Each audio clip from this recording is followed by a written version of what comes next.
Thank you, Sia, and good afternoon, everybody. I hope everybody is staying indoors, staying safe, and staying healthy.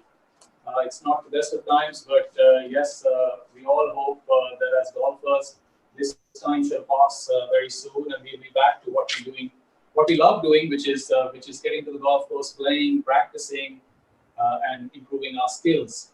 And just before I start, I also want to thank Indrajeet and the entire ProTouch team for having me here today, and special thank you, Sia, to you to be the moderator today. So yeah, thank you very much. What we've got planned today is we're going to talk about creating an efficient loading and unloading pattern in your golf swing. How can we use your body most efficiently as you swing the club back and through?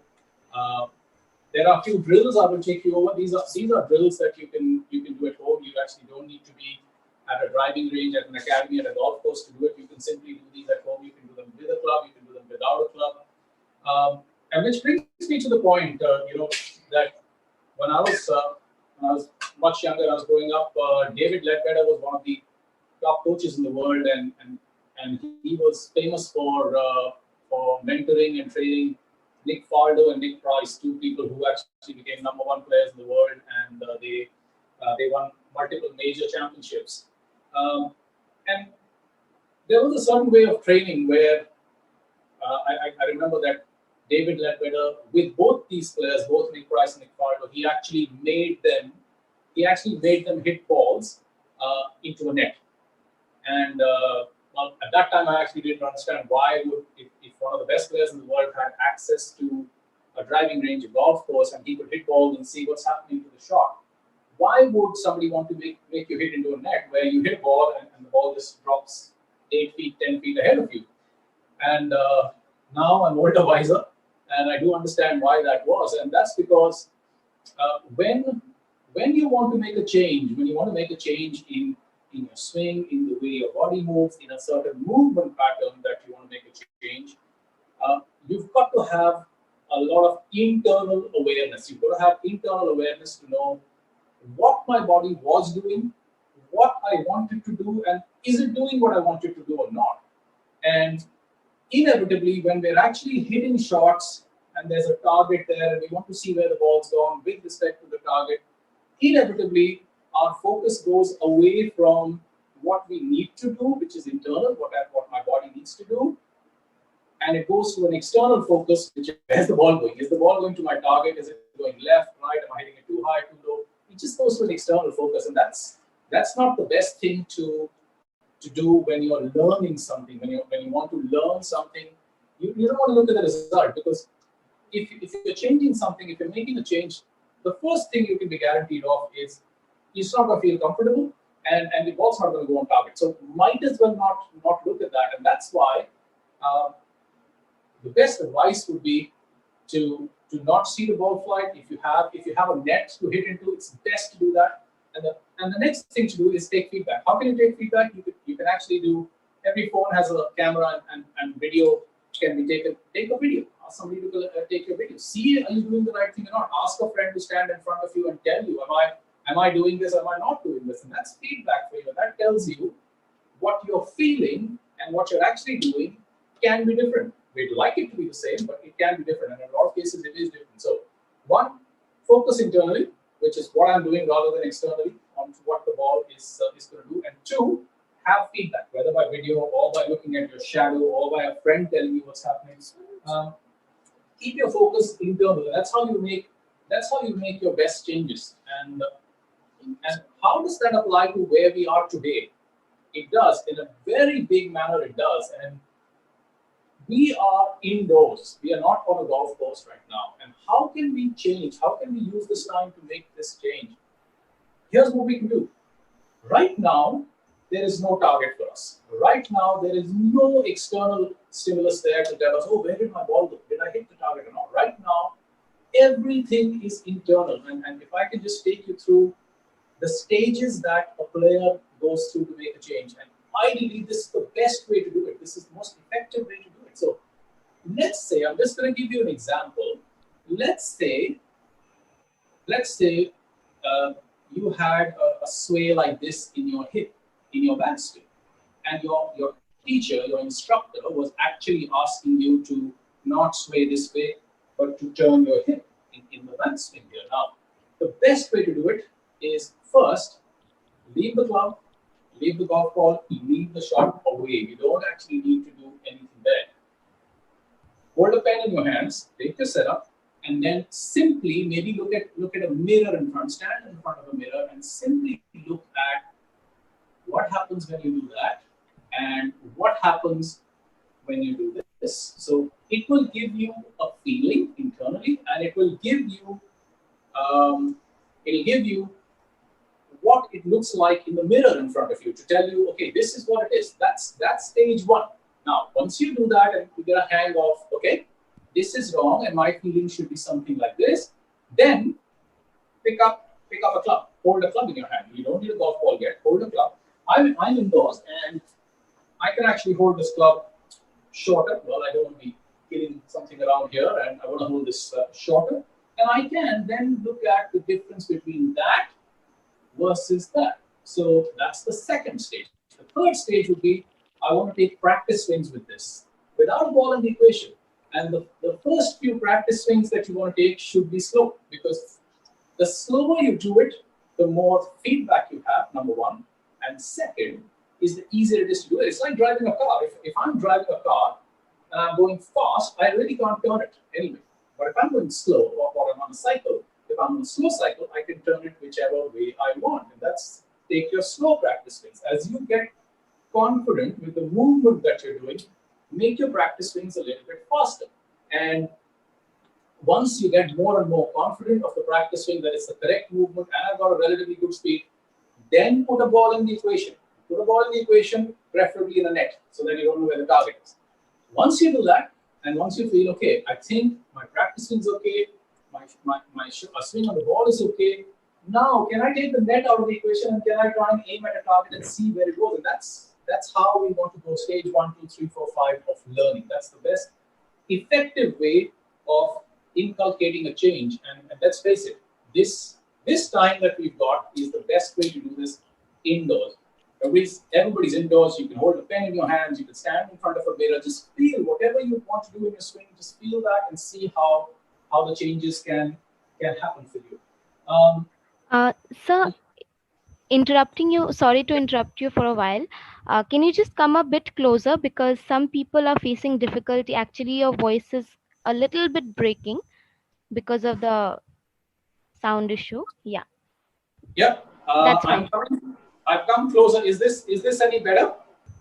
Yes, sir, it's okay, but just your head is getting cut. That's it. Okay, I think I'm going to ask my camera woman, in bracket my wife, to just adjust that a little bit. So so just let me know. We're going to adjust the camera just a little bit, and Yeah, this is fine, sir. yeah, this is fine, and the sound is better. Yes, sir, much better. Is the sound? Is there a disturbance, or is it getting interrupted? Uh, in the middle, sometimes it's breaking. That's it. Okay, okay, Now you're visible only till your right. So am I fully visible, Sia? Till your knees, sir. Till okay, but then we'll. I mean, as in about 3-4 minutes. In about 3-4 minutes, I'll take the swing, and I'm gonna request my wife to just tilt it a little bit so that you can see my feet as well. Okay. Sure, sir. Okay. Can we continue? Yeah. Okay. So moving on to what we're doing today, we're looking at how we can build a very effective loading and unloading in your golf swing, and how really can we use the big muscles of your body to create a powerful and repetitive golf swing. So I'm sure you've heard of these phrases. The phrase are the dog wags the tail and the tail doesn't wag the dog. That's one phrase that was very famous to say that the dog's the big muscle and he wags the tail. It's not the other way around. I mean, I can give you a very good example is this. So if I simply use this, you can see what I'm doing is I'm actually using a little pebble on the end of a rope, and the pebble's going round and round and round. You guys can see this. The reason, think of it, that pebble going round and round is your golf club, is the club head. Whereas the force that's making it go round and round and round is my hand, other two fingers. Now, if I stop using my fingers, if I stop moving my fingers, that pebble falls down. So I need to keep rotating my fingers in order to create the circle that the pebble is making. And that's how it's going to keep going in a circle. And you can see the speed is quite fast there. So I'm using centrifugal forces, centrifugal force in a circular manner to create that. And that's what we're going to look at. So if we look at the big muscle of your body, your torso, your hips, that's the big muscle, and that big muscle is going to be creating the action that creates the force in the club head, and the arm as well as the club. The arm and the club are the radius of that little thread that you saw that was going round and round. So the action's actually created here and here with the loading and unloading, and the arms actually follow that, and the club actually goes along with the arms there. That's the theory that we're going to look at, and we're going to look to see how can we build that in your golf swing. So that loading unloading is what you see in every good athletic action, and the loading is with the body, the big muscles of the body, and then the energy transfers from one segment to the other, to the arms, to the club, and that's how the speed of the club comes. So I can give you a couple of examples to say, if I was throwing a cricket ball, if I was playing cricket, and I picked up a cricket ball and I wanted to throw it, and I go here and then I have to throw it, but you can actually see that the energy loads here and then goes up the chain into my hands, into my arms to go that way to throw the cricket ball. That's one way. The guy who's the boxer, he also does a little bit of loading and then goes forward. The energy comes from the ground up the chain, up the hip, up the torso, to the arms, to the hands, to the club, and that's how the energy goes. Energy goes towards, you can deliver the energy. Now, one of the best examples, which I feel is very relevant to golf as well, is picture a baseball pitch. You know, the guy who's here, the guy who's going to pitch in baseball, and he goes that way and then fires there. Now you can see there's a very big loading, and then unloads onto his lead side, and then delivers everything towards the batsman there. Now that's a very good analogy of what we're going to do in the golf swing. What we load, how we load, where we load, and then the unloading is actually more or less a byproduct of a good loading. So those are the thoughts that I'm going to take you through. Why do you want to do it? I can think of many reasons.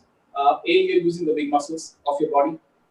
Obviously, you rely on the big muscles because they're more dependable. The small muscles, the hands, they're the twitchy muscles, and they move too quickly, and it's very difficult to control them. This method keeps you away from injury. I can tell you that, because it doesn't put much pressure onto your body or your back. And see, it's the most efficient way to use your body. And you'll see that as we go on, we'll talk about swing efficiency as well.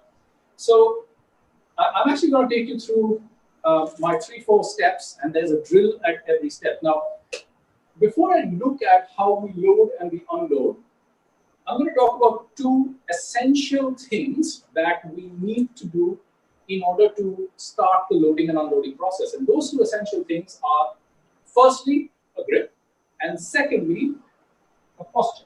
Now, I'm not going to go into much detail, but all I want to do is, I would say, learn a good grip from any of your certified professionals. The only preference I have is, do remember that we would like to see the grip more in your fingers and less in your palm. We don't want to see the grip too much into your palm. Well, the reason is this: a grip doesn't need to be perfect; it needs to be functional. And what it needs to be functional about is that it should allow you to swing the club back and swing the club through, and it should allow you to square the club face. So in effect, a grip, basically, if I hold the grip here, I should be able to do 3 things with my grip. From here, I should be able to go upwards I should be able to go backwards, and I should be able to square the club face as I come back. So once again, I should be able to go upward, should be able to go backwards, and I should be able to square the club face as I come back. Now, this is easier to do if I have the grip in my fingers. If I have it in my palm there, I'm not going to be able to do this. So that's as much as what we'd like to say about grip. Is that keep it in your fingers and just see if you can do these three things. The second one is a posture. Now, this is important because if you're set up correctly and if you're set up in balance, it allows your body to move the correct way, the way we want it to do. But if you're not set up correctly, you're already pre-setting a condition that we have to overcome in order to move correctly. Now, what is a good setup? Once again, I have a drill which is a very easy drill to follow, which is if I take my club in front of me here and I stand absolutely straight, this drill is called hip hinge. Now, what we're going to do from here is without bending my knees, I need to make my hips go back as far as they can. You can see that I have not bent my knees, but my hips have gone back there. And now I'm going to bend my knees. So, and then I'm going to put my club down. So I'm going to do this one more time, which is if I stand straight in balance. Hip hinge means I'm going to hinge from here, from my hip. And you notice that my belt is now parallel to the ground. It's actually going to go downwards. It's actually going to point downwards. And my belt buckle is going to point to the ground. Right now, my belt buckle is parallel to the ground. So from here, without bending my knees, I'm going to get my hip as far back as possible. So from here, there you go. No bending of the knees. I've got my hips as far back. I can feel a little stretch in my hamstring. Now, I bend my knees a little bit, and I put the hands down. You can see that my belt is moving downwards. Now, that allows me, because my hips have gone back, my upper body, my torso has to come forward. And now I can, when I set up here, I can actually see myself, feel myself in balance. I'm not too much toes, that's wrong. And I'm certainly not too much heels, that's wrong. And my back is in a very, I would say, relaxed position. I don't want it to be tight. So important that you get a functional grip, important that you get a reasonably good posture with hip hinge, and that allows you to set up in balance. And when I say in balance, it means that my center of gravity, now let's understand a little bit about center of gravity. The center of gravity of any body is a point inside that body around which the distribution of mass is equal in all directions. In the human body, the center of gravity, if I look at my belt and I go inside my body by about 2 inches, 3 inches inside my body, there's a point there around which it's all balanced. The mass is all balanced. Now, let's treat it as my belt buckle. My center of gravity needs to be absolutely in the middle, and my weight or my pressure, where I feel my pressure, needs to be absolutely in the middle of my feet, not right side, not left side, not too much toes, and not too much heel. So if I was to draw a cross between my feet, the middle of that cross is where you want your pressure. You don't want your pressure to be anywhere right side, left side, too much toes, too much heel, because that's not going to allow you to move in an efficient manner. It needs to be absolutely in the center. I can give you examples of tennis players.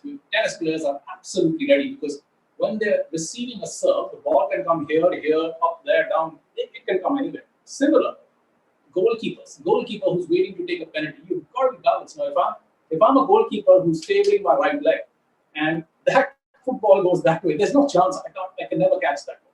So you've got to be absolutely balanced, and golf is similar. You need to be in a very athletic position to be able to start the rolling process. So those two are, I would say, pre-swing basics. That's your grip, and that's your posture with your balance. Those two are the pre-swing. Now let's look at the first part of this. The first part of this, I'm going to break it down. I'm going to break down the loading and unloading process into 3 parts. Loading, transition, and then comes the unloading part. So let's look at the first part, which is actually your loading. So from what we want to look at is from my balance position, I want to start loading my body on a stable base. Now, the best example I can give you is if you picture a spring, and I hold the lower end of the spring, and I start coiling the upper end of the spring. And if I coil, there's a lot of torque being produced, there's a lot of energy being produced. And if I leave it, and it's just going to come back. It's going to come back very fast. But if I coil the top part of the spring and I also start coiling the bottom part of the spring, I'm not creating a difference between the two, or not enough difference between the two, and that's not going to come back. So the idea here is I'm going to coil the upper part, whereas I'm not going to coil, or I'm not going to let the lower part move. I'm going to keep this stable. Now, typically, in the body, what we're going to look at is we're going to look at the stable part to be my foot, my shin, and my knee. Just a question: you can see my entire body as I set up here. Yes. Yes, sir. Yes, sir. Okay, great. So I'm actually going to look at my right foot, my shin, and my knee as the stable part. And then I'm going to look at either my belly button or my belt buckle as the coiling part. So really what we want to do is, from our balanced position, if I've got a club across my shoulders, I want to turn, and I want to turn my chest approximately 90, less, more, doesn't matter. I want to turn here without movement there. If I was to show you from this perspective, if I've got the club in my torso and into my navel, from here, I want to make sure that I turn, and you can see that the foot, the knee, and the shin bone has not moved. Now, that is going to produce a lot of a difference in the turn of the upper and lower body, and it's going to produce a lot of energy, a lot of potential energy. Now, as I do this, I can already feel pressure on my right foot. I can already feel the inside of my leg, my adductor muscle. It's actually holding the knee and everything in place. I can feel my quadricep, my thigh muscle also resisting, and I can feel, as I keep turning more, that energy is getting more, and I can feel that it wants to come back. Now, that's the loading, or that's the action that we are trying to create here. Typically, what do we see? A lot of golfers, what we see is this. Firstly, from a let's assume the position is imbalanced. From a balanced position, firstly, we see them not turning. We see them go that way, and that's a swing. Now, a really good check is if I was to put a club right next to my right hip, and if I was to turn, my pocket is touching that club. I want to create a gap here. What I don't want is, I don't want my leg and my hip going into that club. That means I moved sideways. That's a sway.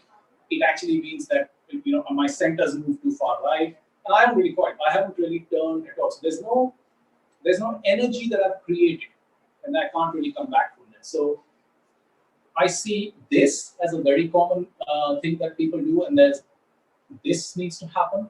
The other one that I see is, as they try and turn, there is absolutely no stability in the leg, which means that the foot and the knee are going that way. They're going that way, or they're going that way. So you can turn, which is the upper part of the spring.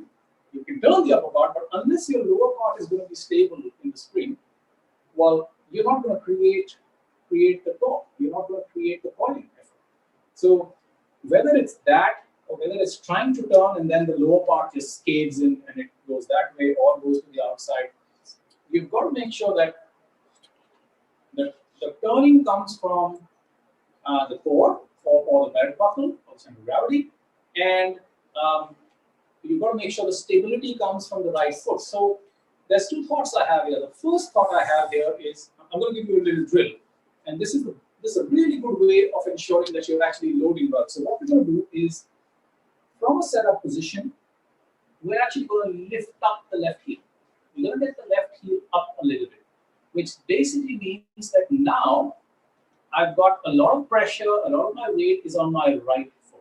Now, my brain's telling me that's unstable and that's stable. So as I turn, my brain says, okay, don't put pressure there, don't put weight there, put pressure here. Now, as I turn, you can see that there's a lot of weight, a lot of pressure coming onto my right side. And now I really have the feeling that my right foot is pushing into the ground and it wants to recoil me back towards the target. So that's a really good way of making sure that you load what you call load onto your right side.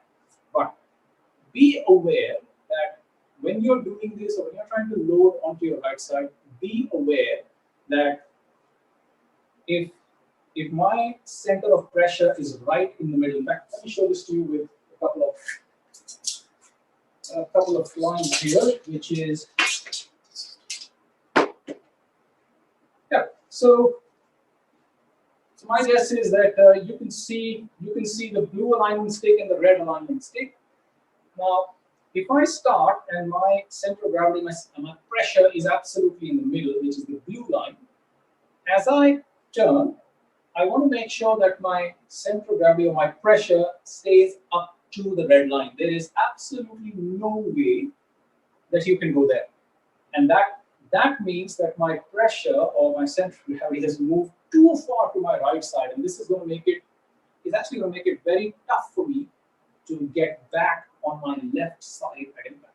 So yes, we are loading. We're loading with a turn, and we are loading a little bit to the right side, but we're not going so much onto the right leg. Now, you should never feel a hell of a lot of weight on your right side. You should feel your weight or your pressure between the blue and the red line. That's about it. Because if you're up to the red line, it means A, you've coiled, and B, it's very easy for you to get onto the left side. You don't have a long journey to make on your left side. So those are certain thoughts that I have as far as loading goes. Another really good drill is simply this. If I start from here, if I push this into my stomach, as I turn, I want to keep the connection there, and then I can simply lift my hands and go up to the top, and I'm already in a good position. It doesn't allow me to do that. So that's that's the loading part of the backswing.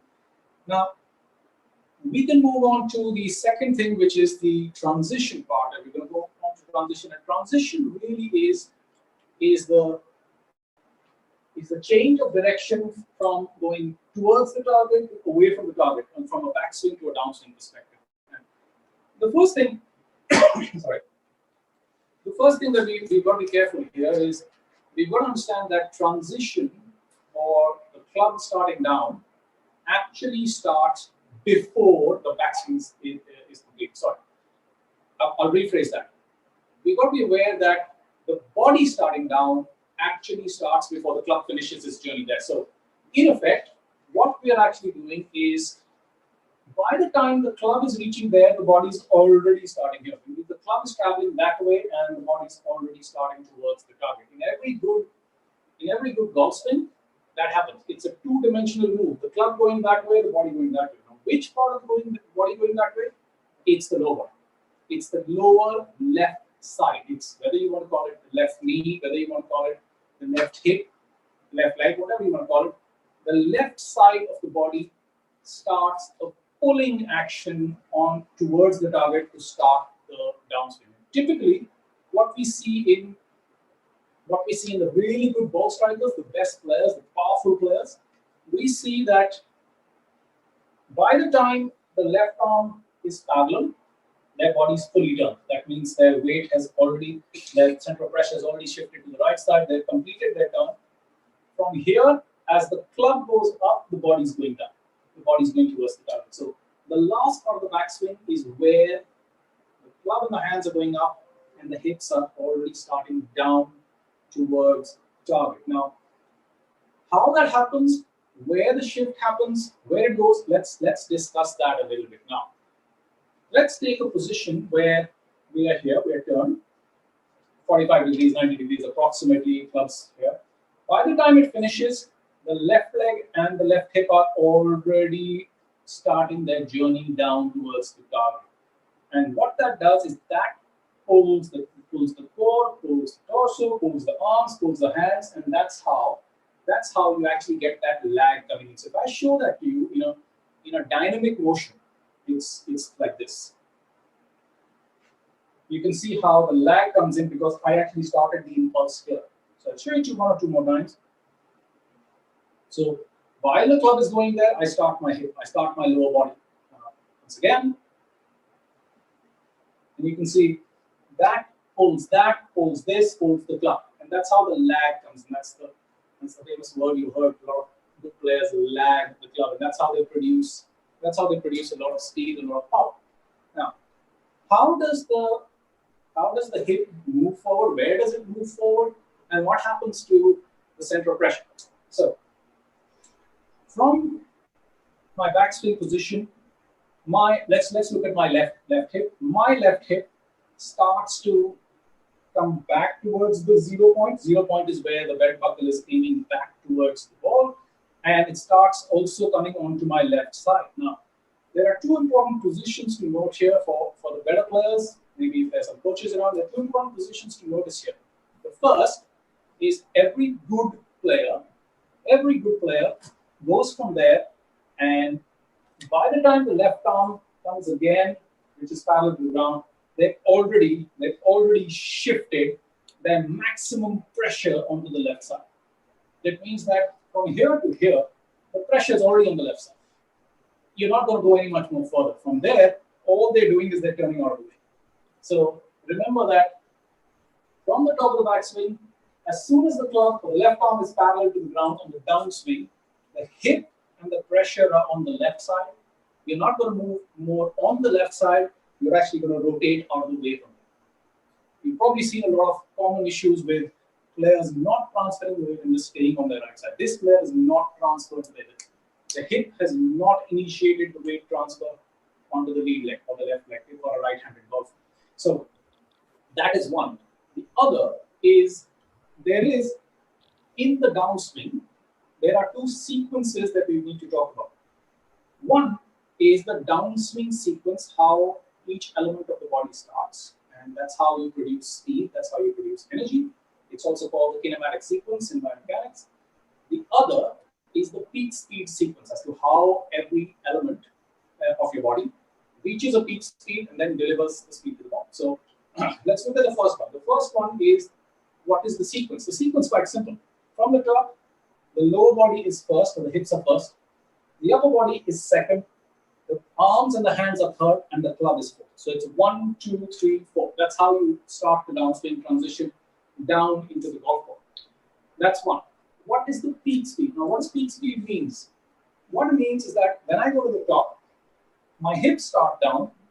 They actually start down. They reach their peak speed by the time my belt buckle comes back pointing to the ball. So if I started with my belt buckle pointing to the ball, I went up and I was at 45 degrees here approximately. Now, by the time my belt buckle comes back to the ball, my hips have reached their peak speed.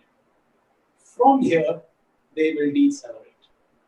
When the hip starts decelerating and stabilizing, the upper body starts accelerating. Then the upper body starts decelerating, the arms start accelerating. Just before impact, the arms start decelerating and only the club head, remember, only the club head is accelerating when it hits the ball. At impact, only a good player's club head is accelerating. You hit, your upper body, your arms are decelerating at impact. Now, I know it sounds different to what you may have heard, but the fact is, the two things that create speed for you are deceleration and stabilization.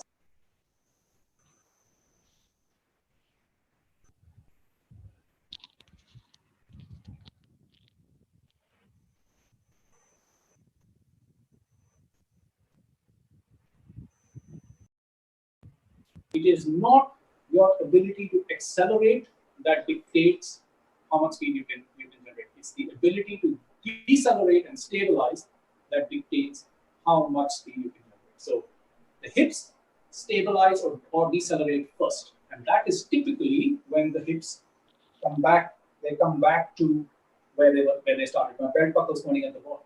That's decelerating. As soon as that's decelerating, the upper body is accelerating. Then the upper body decelerates, the arms accelerate. Once the arms accelerate and then they decelerate, then the club head accelerates. And that's how sequential acceleration happens. And that happens not only in the golf swing, that happens in the examples that I gave you of a cricket ball throw, the example that I gave you of a boxer, the example that I gave you of a pitcher in baseball. It happens in everything. That's the kinematic sequence, or that's the sequence that helps you to produce speed and power in the downswing. So, and it actually starts in the transition. Now, the transition is probably the last part of what you can control consciously. You can control your setup, you can control your backswing, and you can control your transition. What happens after transition into impact, you don't control it. It's almost impossible to control it because the speed is so much, and two, it is the result of what you did in your setup, your backswing, and your transition.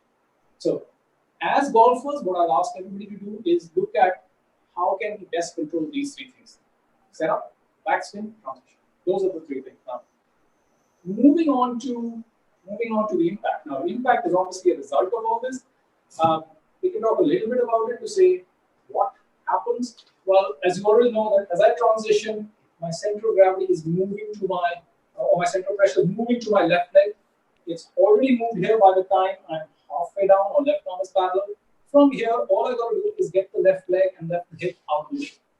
A good rule in biomechanics is if my hip starts, and this I advise this to all juniors who are doing this. So if my hip starts at the ball, this is 0 degrees.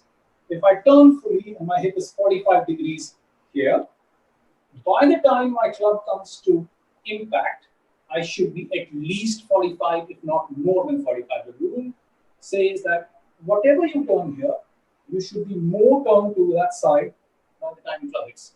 You don't want to be a player who's 50 degrees turned in the backswing and only 10 degrees turned in your 10 degrees left of the ball at impact. That means that you may have done a good job in loading your backswing, but you haven't released the energy into the ball, so you're not going to get the best out of the shot. So that's one rule.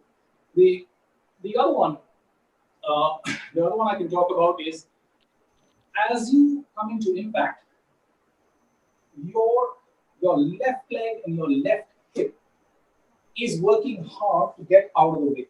Now you've got to get out of the way so that the upper body and the arms can fire as they go through. The problem is we see a lot of players who actually don't get their left leg and their left hip out of the way. They actually stay bent. Now that's a slide, that's a buckling down of the left leg or the left. If I go that way, I'm not going to be able to clear, and I'm not going to be able to let my upper body and arms go through. I have to make sure that my left leg, my left hip are actually clearing out of it. Now, let's look at it from a point of center of pressure. In a good golf swing, you've got your pressure. Okay, you've got your pressure starting in the center, absolute middle. As I turn in the backswing, my pressure should work towards the center to the heel of my right leg. Why? Because when I stand here, if I'm absolutely in the middle of my feet, as I turn, my hip is going backwards, and that's why the pressure goes to the center or to the heel of my foot. Now, if it goes to the center of the heel, that pushes down, that pushes into the ground and gets me to start back. Now, in efficient golf swings, the pressure goes onto the front of the left foot for a very small, minute second. Because the pressure going to the front of the left foot is allowing you to turn that. Think of it. If I'm standing here, and if I stand there and I want your hip to open, you'll see the only way you can get your hip to do this is to get the pressure going onto the toe. So, in the downswing, the pressure goes onto the left foot, the front of the left foot, and by the time the club is halfway, the pressure is clearly going onto my left. So if I don't get the pressure onto the left heel in time, I'm not clearing. Then I'm sliding into the golf ball, and then there's upper body can't turn, hands can't fly by, and then I have to use a lot of wrist that way to shut the club face. So that's what happens, and obviously we want to see at impact, we want to see on your left side, left heel.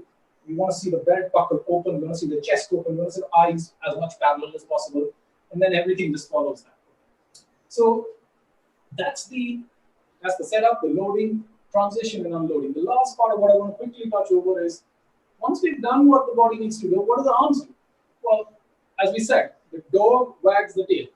not the other way around. So if the body is doing this motion, the arms simply follow it. And I can give you a couple of drills which are very easy to do.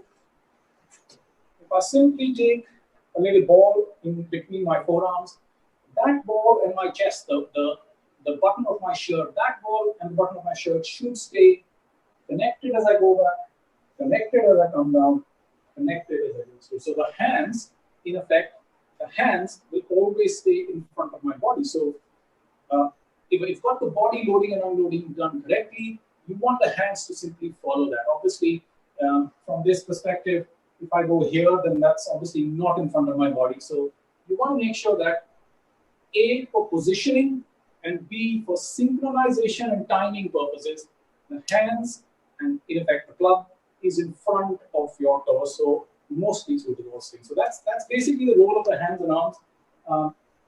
And obviously, once your loading and unloading is done well, where the hands and arms swing the golf club,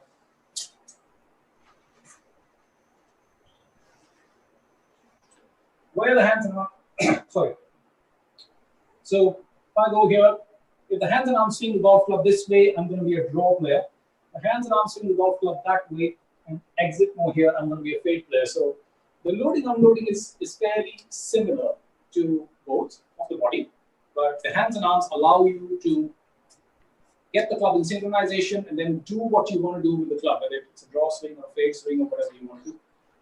And really, what I found in my experience is that if we get the body to work correctly, from a balance setup to a loading to an unloading, and if we get the center of mass or center of gravity here, as well as the center of pressure moving well, it's easy to get the arms to synchronize with that, because the fact is that anything that, if my body moves an inch, the arms and the glove have to move 10 inches to be in synchronization. So I better have this working correctly, because that's not going to be able to keep up if this is not working correctly. So those are the various thoughts I have on an efficient, creating an efficient loading and unloading, and happy to take on as many questions. Anybody have any thoughts? Please start. Please shoot. We're ready to go. Sure, sir. There are few questions lined up, so I'm just going to go through them one by one.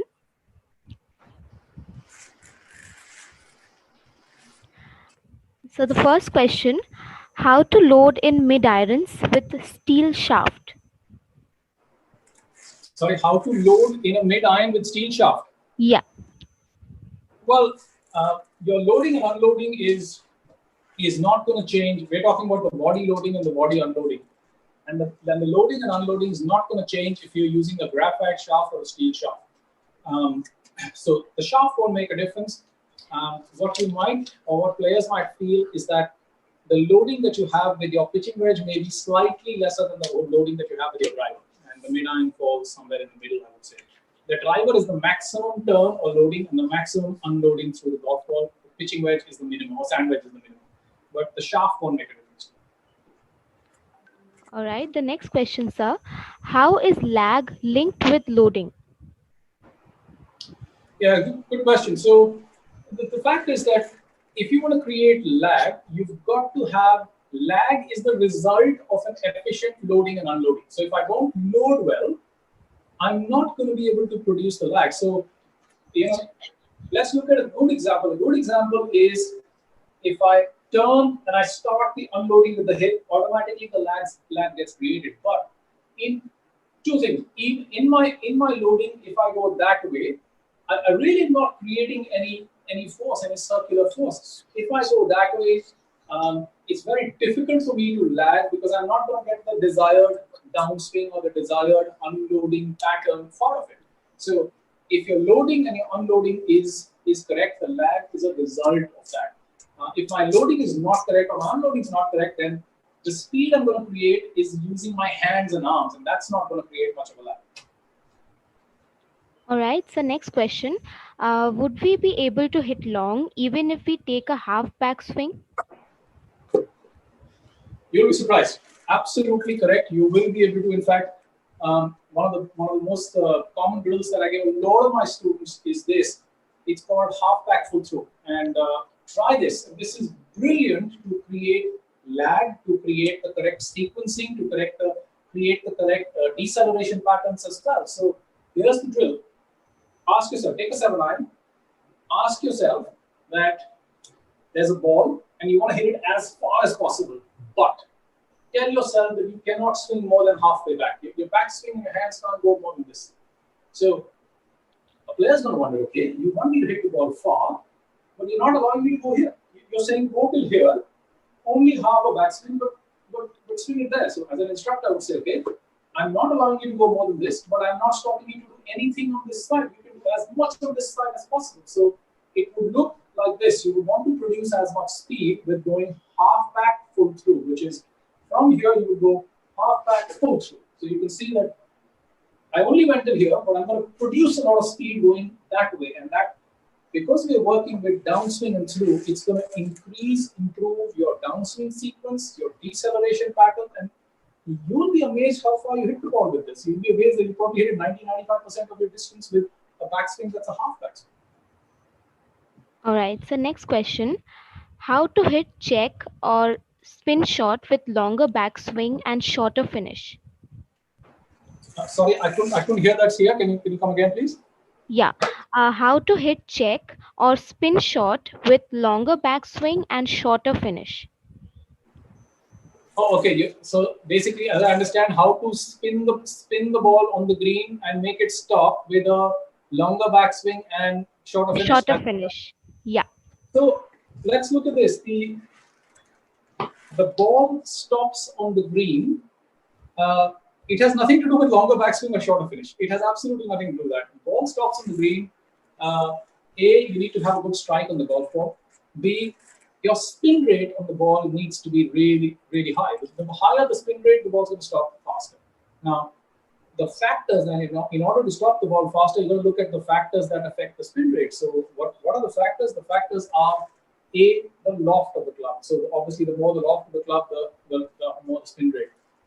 B, the difference between the loft and the angle of approach, which is called spin loft, that controls the spin. And C, just your speed. So I would say that if you're really looking to spin or check the ball on the green, I get you to do 2-3 things.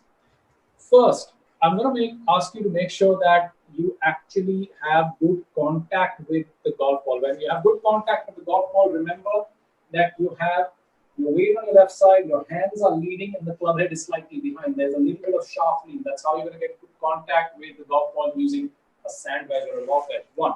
2, I'm going to ask you to make sure that the club is clean. There's no mud on the club there, or water on the club there.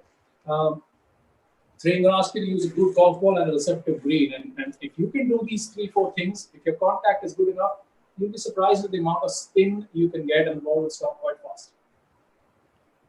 All right. The next question, sir: how can we generate more swing speed?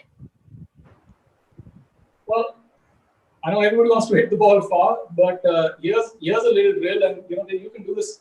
You can do this indoors, and you'll be surprised how much your speed will increase. And if I can ask you to do these 2 things, first, I'm going to hold the club the opposite way from the club head end.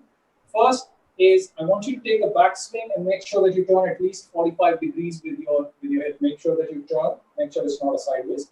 Make sure that you turn 45. And secondly, I want you to swoosh. I want you to swoosh the club ahead of the golf ball. So it'll look like this. And you try this at home, and you'll be amazed as to how your swing speed gets faster. So you can see what I did was I turned 45, and then I swooshed the club. The only thing you'll be aware of is the swoosh noise must come ahead of impact. It cannot come before impact. So if you're getting it before impact, then you're losing a lot of energy. If you get the swoosh ahead of impact, you're on your way to generating more speed. All right. So what is dynamic motion? Any motion which is through the swing. A static is when you're standing on the ball, it's in your setup position when you're not moving. A dynamic is something that's already moving. All right. So the next question: is it okay to keep the pressure in the middle in your backswing? Well, yes, I would say there's no harm in it. There's a lot of good players that actually keep the pressure in the middle as well. So if I go back into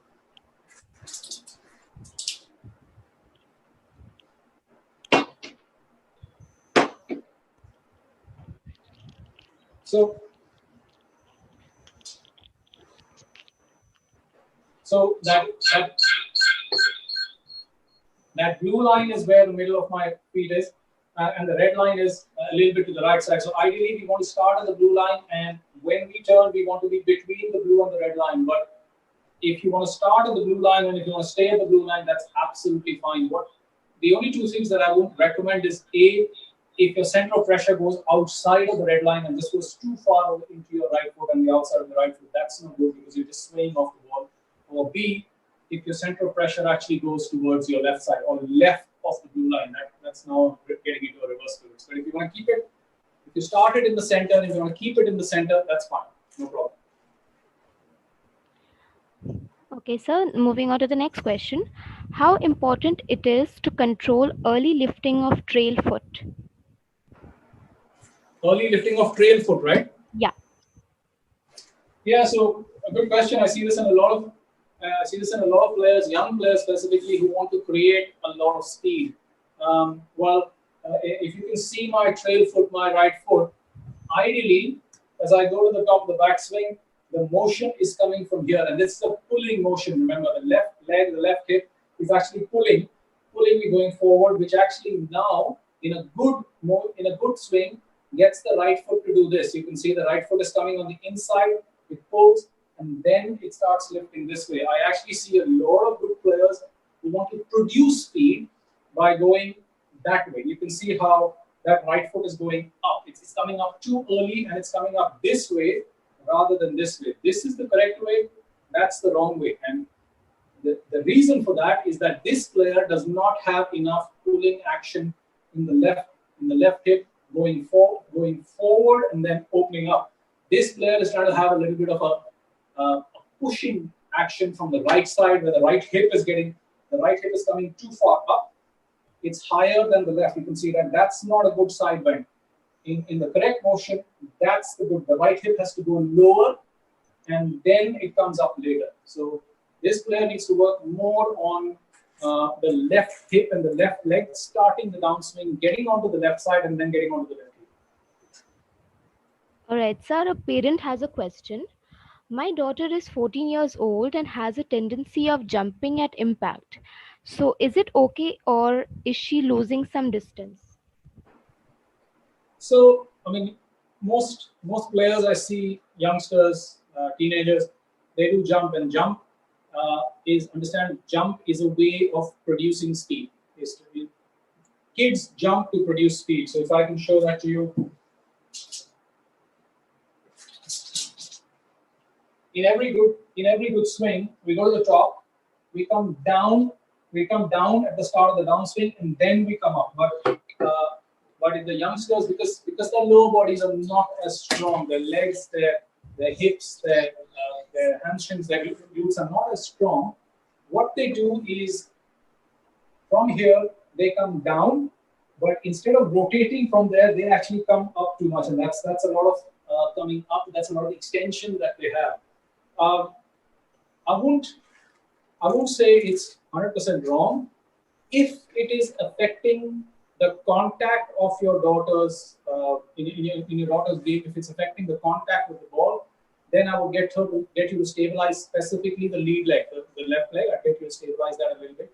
But if it's really not affecting the contact with the golf ball, I won't worry too much about it.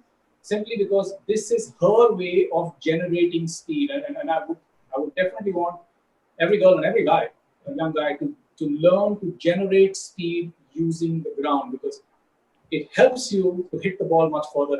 And you know, if you see ball from TV, you know how far the guys are hitting. All right, so moving on to the next question. Why do we top the ball? Well, in simple terms, we top it because, well, the ball is being hit not here. The ball is being hit here at the bottom of the club. Now, let's look at why. There can be many reasons, but I can look at a couple right here. This is my position.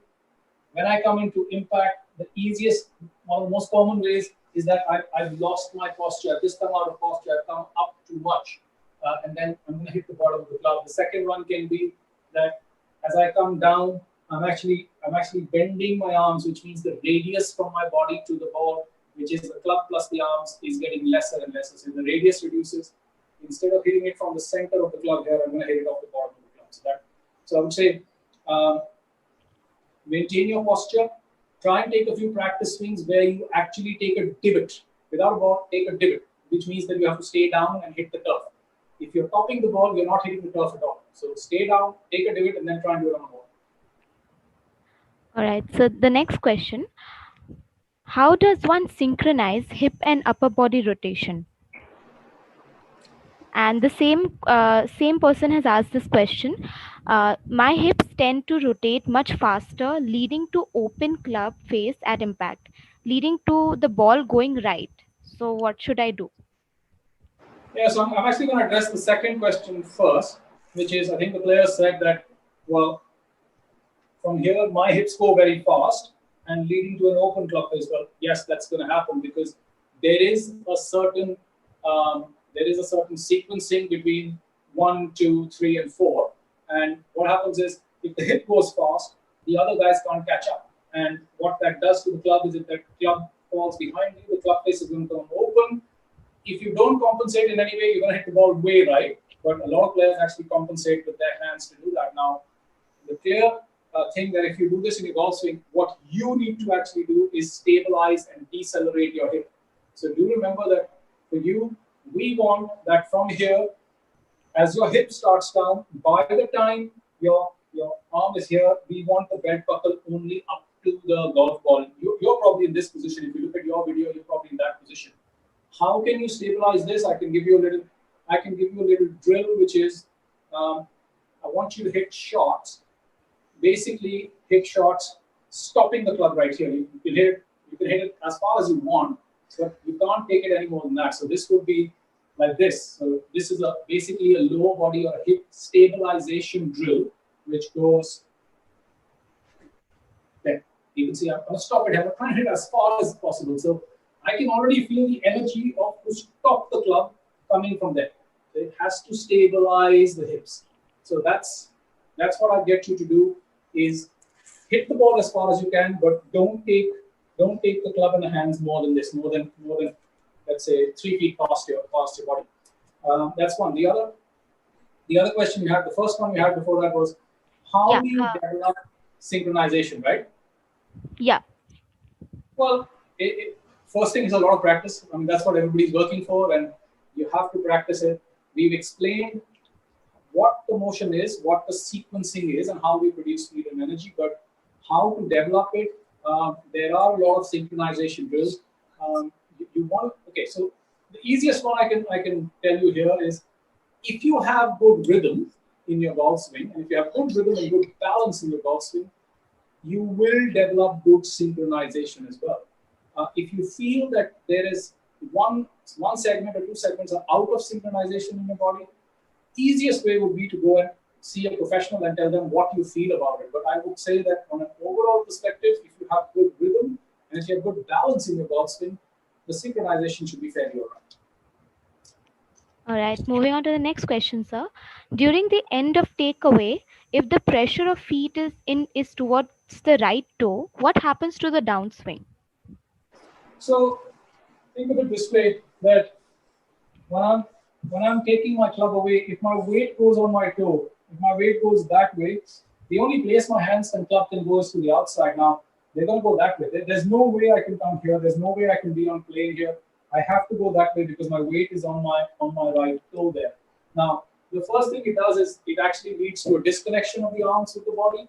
Second thing it does is that the plane of the arms and the club are too far to the outside. It's just too far to the outside here because you're just going too much onto your toe there.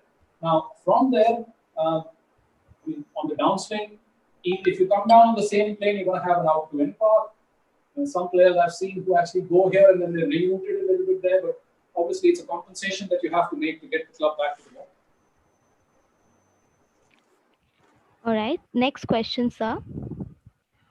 Why do we have a duff? Sorry, why do we have a duff? A duff, okay. A duff is, so if that's the golf ball, you're actually hitting it here. You're actually hitting it behind the golf ball. Now, the most common reason for a duff is when the club comes down, your center of pressure is not onto your left side. Your impact position is not onto your left side. Your impact position is probably onto your right side, which then means that the arc that you're creating with the club, the bottom of that arc is behind the ball.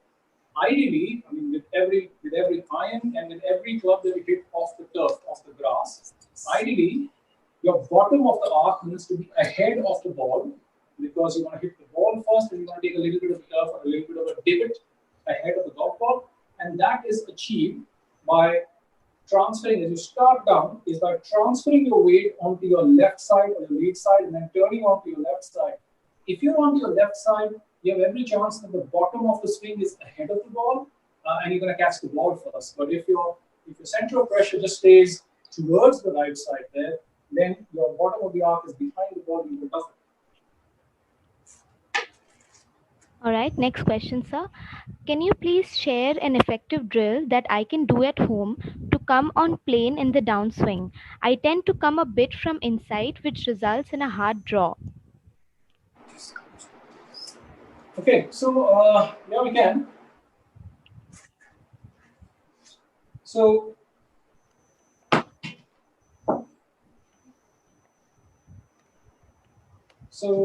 you can see this alignment stick? Yeah. Yes, sir, it's visible. Yeah. So imagine that that is the golf ball. So obviously, what you're saying is that you come from the inside, and then it results in a hard draw for you. So yes, that's true. I mean, if your path is too much into out, and then you release the club, you rotate the club, the ball's going to start right, and then it's going to come back. It's going to leave a hard draw. So really, what we're trying to do is we're trying to get you come more down the line, not so much into out. Your path needs to be closer to the target line as it comes to the ball, rather than coming too much into out. Now, there's 2-3 ways to do it. I would say the easiest way is if we give me a second, I'm going to grab a wood cover.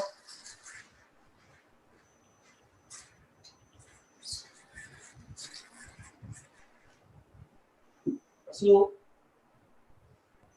yeah, I mean, you can see that here is what I've done is I've kept a wood cover there and there's a ball there now. I need to make sure that when I come down, I have to get my club from more closer to the blue line. If I come too much from the inside, I'm going to hit this wood cover. So this will effectively allow me to get my club more down the line, more. It will not be so much into out on the path, and as a result, I don't have to compensate with my hands. As a result, the ball's going to start closer to the line, to the target, and stay on target. Okay, sir. The next question.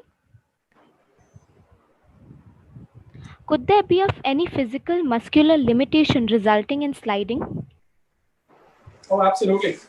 So let's understand that making a golf swing is a very demanding task on the human body, and I mean most of us are not in the best of shapes. I mean, we're not the best athletes. Yes, uh, if you're sliding, it can actually be attributed to a physical limitation because your body does not have the physical capacity or the ability to do the correct motion. So let's look at what can be the case. So a slide essentially is from here, just going too much there. There's just sliding outside of my left leg. My center pressure goes outside. There's no rotation there. Now, the first thing I look at is the lead hip, internal and external rotation. Does my hip have the ability to rotate internally and externally? And if it doesn't, then obviously it's not going to turn very well. The second thing is it's my left side. Are my muscles, my glute medius, my thigh, my hamstring, are they fairly flexible? Are they fairly loose? Or are they even strong enough for me to understand that from there I'm coming at a speed? Now, if I'm coming down at a speed, these muscles better be strong enough to pull me out of the way. Because if these muscles are not strong enough or there simply isn't enough rotation available to me, I'm simply going to slide. So yes, physical limitations are a big factor that cause slide. All right, sir. To make changes to swing, how much time is required of the tournaments? Well, It all depends on how many repetitions you can do. I mean, you can make a change in 3 days, 4 days. You can make a change in 3 months. So it depends on how focused your practice is, how effective, how correct your practice is, and it all depends on that. I mean, I've seen players who haven't been able to make a swing change in 2 years because every time they feel comfortable with the new swing, a tournament comes and they have to go back to performing.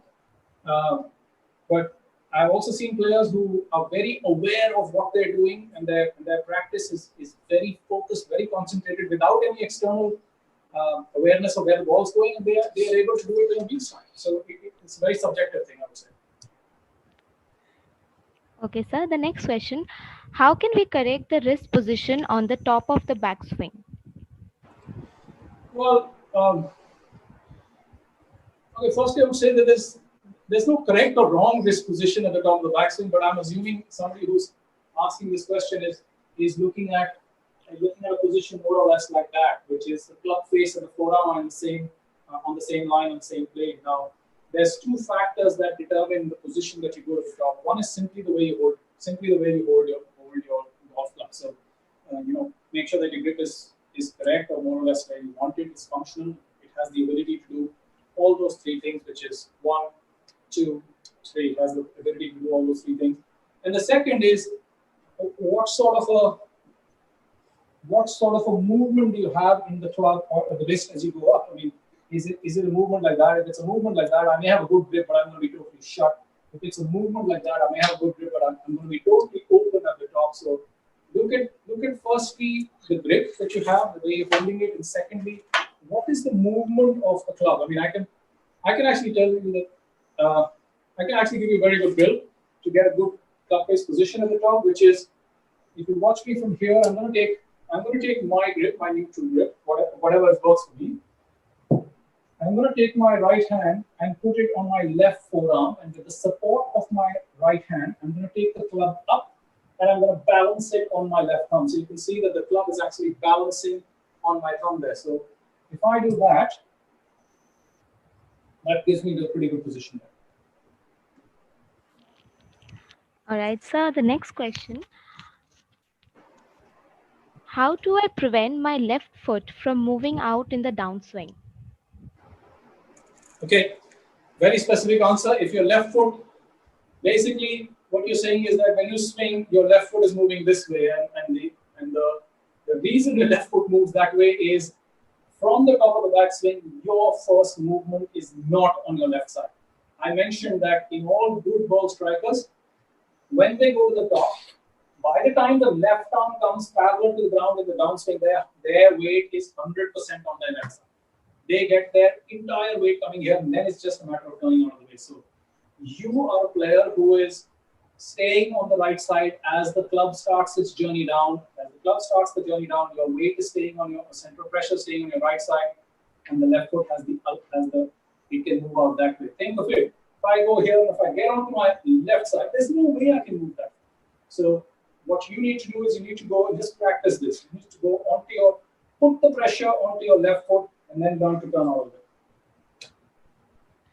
All right, sir. Can you suggest how to hit spin with a fire and a or draw and fade also? Uh, can you suggest how to spin a 5-iron or draw and fade with a 5-iron? Yeah, I think a draw and fade with a 5-iron. The person has not written the question particularly like this way, but I think it's that. Okay, so we look at how we can draw and fade a 5-iron. So, well, let's understand what causes a draw and fade. A draw and fade is caused by the club path. Any club path that is working in to out. So if I've demonstrated here, this is what, if my club is working in to out, you can see this is inside to outside. That's going to allow me to draw it. If my club is working out to in, you can see that this is working this way. That's going to allow me to fade it. Now, if you want to draw or fade it, for a draw, learn how can you get your path going to the right side. How can you get your path going in to out? Whether it's getting your body alignment a little bit right, whether it's actually getting your arms to swing a little bit into out, whatever that may be. Get your path going into out, and then you'll notice that as you swing into out and as you go up to a full finish, the club should automatically release and give you a little bit of a draw. Conversely, for a fade, learn how can you get your path going out to in, which is you may aim a little bit to the left side, your divot may go more to the left side, and then the ball should start left, and obviously you need to hold on to the club a little bit. You don't need to release it as much as you do for a draw, and the ball should start left and fade back. All right, sir. The next question: what are the pivot points in loading? So, sorry, what are the pivot points in loading? Yeah. Okay, so, well, obviously, we're going to look at, the way I look at it is, I like to look at where your center of pressure is going to go, and I like to see center of pressure absolutely in the middle. I like to see the turning of the hip, which is controlling everything. Remember, the hip controls the upper body, not the other way around. So if I simply turn the hip, it's actually going to start, the pivot point is going to be absolutely in the middle, but as it starts turning, the pivot or the center of pressure, whatever you want to call it, shifts a little bit right. So that's where I would like to see it in an efficient ball swing. So should the right leg remain straight through the impact just before hitting the ball? Well, to be honest, I haven't ever thought of it. We are mostly thinking about the left side. Right leg should remain straight just before impact. Well, if I look at videos of good players, yes, it kind of straightens up because, yeah, it is straightening up. Yeah, but I mean, I would get the player to work more at the left side, the left leg, and I would really say that a good thing is by the time you come to impact, your left leg at impact or maybe 1 or 2 frames after impact should be absolutely straight. All right. So how to hit a stinger? How to hit a stinger? Yeah. Well, obviously a stinger is a, you're hitting a 3-iron, 4-iron, 2-iron if you have one, and you're hitting it, hitting a low shot under the wind that doesn't carry that much and then rolls a lot more. So think of what makes the ball go low. The first thing is the dynamic loft. So if I'm hitting a stinger with this, I definitely want to hit it more this way. You can see the loft is lesser and lesser, and that's what's going to make the ball go lower. Now, 3-4 things I can actually set up.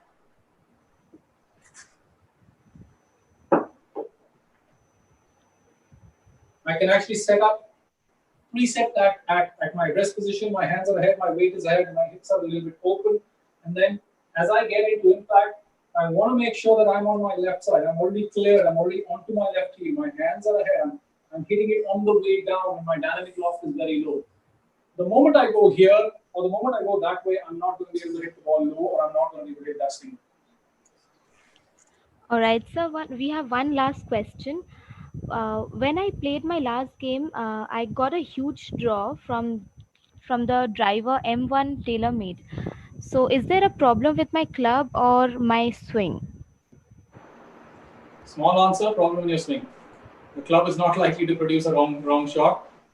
My analysis to that would be if you're hitting a driver and the ball draws, you've got to make sure that the first thing I want you to check is where have you hit it from, because you may have made a perfect swing, you may have made a straight swing or even a fade swing, but if you hit the ball off here, off the toe, the ball's going to have a big draw. So first thing I would say is ask yourself where you hit it from. If you hit it in the center and yet the ball had a draw, then it could be that your path is into out, and it could be that your face was closing to it, and that's why that ball was drawing a little bit. And the only other thing I check is, I know modern day drivers have settings where you can put it on a draw or fade. You can just check that as Sure, well. sir. There are no more questions yet, so you can continue and you can end up. Yeah, very good. If there's any other question, happy to take. Otherwise, just want to thank everybody for coming out and being here today, and hope everybody stays indoors, everybody stays safe, and we all hope and pray that we can get back onto the golf courses sooner than later. We're all looking forward to doing what we love doing. So my best wishes to everybody, and thank you for coming out today.